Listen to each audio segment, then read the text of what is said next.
Hey guys, how's it going? My name's Justin. I work here at Walser Automotive Group. Right now we're at our Walser Subaru St. Paul store. Some of the good things that we do have about working at a dealership like this is we do have access to manufacturer information such as wiring diagrams and diagnosing procedures.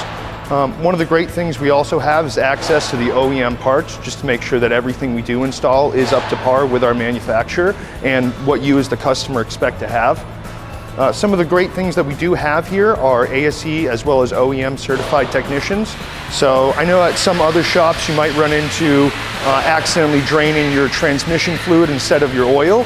Here at Walser, we make sure that that doesn't happen by making sure every one of our techs is certified in their manufacturer themselves, such as Subaru.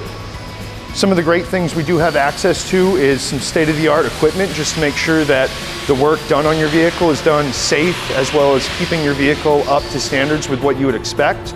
Some of the good things about the dealership world itself is we have ready access to some of the more intricate parts such as valve bodies, transmissions, things of that nature.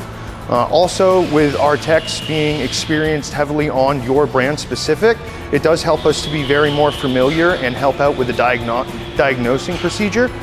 Make sure everything that we do believe is wrong with the vehicle, we do verify, just to make sure that, you know, some shops, they kind of do a guessing game and used to throw more parts at it. It might be this and put that part on, realize it's not. Here at Walser, we make sure that we verify our concerns as well as the corrections, and then we go ahead and make sure that we test the vehicle to make sure that everything is safe for you guys.